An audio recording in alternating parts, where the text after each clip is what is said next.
Everybody, Assalamu alaikum. Again, we have with us today Arsalan Hidayat, who is the General Secretary of the Uyghur Revival Association. He's an Australian Uyghur rights activist. Um, before I hand over the thing, I would strongly encourage every one of us to please follow him on Twitter at Arsalan_Hidayat. This is important that we stay connected to people who are the voices of everything that's going on the ground, and to be part of the conversations that we have and be updated about everything that we as conscientious citizens of the world can do to support this. I'm going to invite Brother Arsalan to speak to us about the genocide that is happening in the midst of us. Historically, we've always seen the reasons for silence in the face of genocides has been economic interests, social interests, and this is a very, very disturbing reality that we live, wherein we speak of genocides in the past tense and remember them with very somber and profound meaning and memorations of this, but for reasons that we are unable to explain, cannot tolerate the silence that we have at the moment for this genocide that is happening at the moment. I'm going to invite Brother Arsalan to take the floor now. Over to you, sir. Assalamu alaikum wa rahmatullahi wa barakatuh, brothers and sisters. First of all, before I begin, I want to thank Strive UK, Jazakallah khair, for setting this up.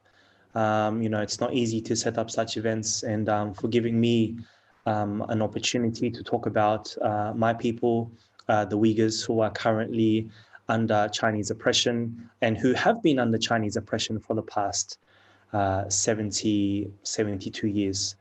So I basically, let's start off with who the Uyghurs are. The Uyghurs are a Turkic people, and basically all Turkic nations either go through the Uyghurs one way or another, and the Uyghurs were the first Turkic peoples to introduce Islam, to accept Islam, the first group to accept Islam, and therefore you have other groups like the Kazakhs, Uzbeks, Kyrgyz, present-day Turks, the likes of, the Seljuk Empire, the Ottoman Empire. If it wasn't for the Uyghurs, you wouldn't have the Seljuk Empire. You wouldn't have Ertuğrul. You wouldn't have Fatih Sultan Mehmet. You wouldn't have Sultan Süleyman. So we are at the beginning. Obviously, before the Uyghurs, there are other Turkish groups pre-Islam, but that's where I sort of like the start of the history. At about the 10th century AD, the Uyghurs accept Islam, and then for the next close to 1,000 years, the Uyghurs, through their various Uyghur Islamic empires, sort of rule what we now know today as geographically as Turkestan. And Turkestan is basically present day, if you go all the way to the west, so about Iran, Azerbaijan, and then all the way to the east, you pretty much hit the Great Wall of China. And what we know today as East Turkestan is the east of Turkestan. So you would have heard of the Silk Road, and this trade route, this education route, a big route of trade, very popular, the selling of silk, the selling of all things. So it was a big cultural hub for many different tribes, many different nations, many different people. And the land of East Turkestan is about 1.82 million kilometers. We border with countries like Russia, Kazakhstan, Kyrgyzstan, Tajikistan, Afghanistan, Pakistan, India, Tibet, and obviously China. We ourselves don't consider to be part of China. We consider ourselves to be occupied land, just like how Palestinians don't consider themselves to be part of the Israeli state. We are not Chinese. Our language is not Chinese. We have no affiliation with Chinese people. We are just currently ruled by China. And the sort of first time where this starts to happen is when the Uyghurs, during the time of the Yarkand kingdom, clashed with the Manchu Empire at about 1760. Then from 1760 onwards, for the next 100 years or so, we are at war with the Chinese. At around 1860 to about 1880, we do gain some sort of freedom. And in that time, we actually do give bay'ah. We do give our allegiance to the Ottoman Empire in the late 1800s. But then that's short-lived. And in 1884, the Chinese give us the name Xinjiang, which is a very popular name that you'll see throughout all of the media, which literally means new land or new frontier. And it is a name that we do not accept. And then in 1911, the Chinese nationalists come and take over. And then we are at war with the Chinese nationalists for, again, another 20 or so years, until we establish the East Turkestan Islamic Republic in 1933. But that republic is short-lived. It goes for about less than a year. And then for the next 10 years, we are at war with the Chinese nationalists again. And then in 1944, with the help of the Soviet Union, the Uyghurs are able to establish a second East Turkestan Republic for about 5 years, until communist China comes in 1949 and takes over East Turkestan and officially annexes the Uyghurs, and calling our land the Xinjiang Uyghur Autonomous Region. And since those times, we have gone through various persecutions, whether it be our language, a language we have ever since accepting Islam, we have adopted the Arabic script. So our language, many people who can read Urdu or Farsi or Arabic can sort of read our language. And that written script was changed into Latin script for a period of 20 years between 62 and 1982. And then it was changed back into the Arabic. So this was a way for the Chinese regime to have people go illiterate, not once, but twice overnight. We had various persecutions where it's very typical for Chinese communists to persecute the elites, whether it be the cultural elites, whether it be the scholarly elite, the business elites. So they were all culled. And generally in communism, it's against any sort of self-wealth. So these people were punished. For example, if you were the scholarly elite, you were punished for basically knowing too much, for being studied overseas. If you were business elite, then this was the only way you could ever make your money was through corruption. So those people were persecuted.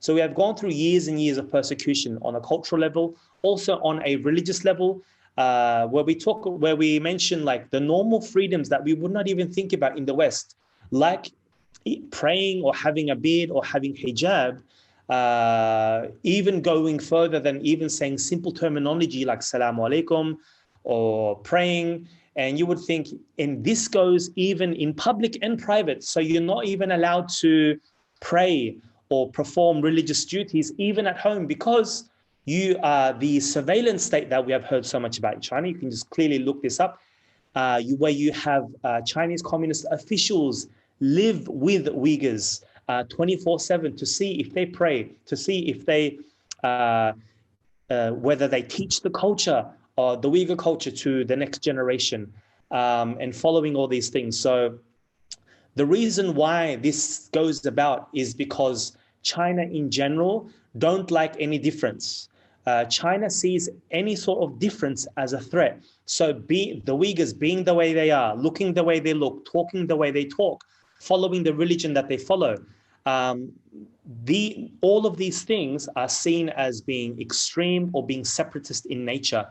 Uyghurs simply being Uyghur, identifying as Uyghurs, identifying as Muslims, is a proof that this land never ever belonged to China at all. And this is a claim similar to what Zionists do, saying, the land of Philistine has always belonged to the Israelites and all this. Similarly, China follows that same narrative, saying that, in their words, Xinjiang or East Turkestan had always belonged to them, and then we had come from somewhere else.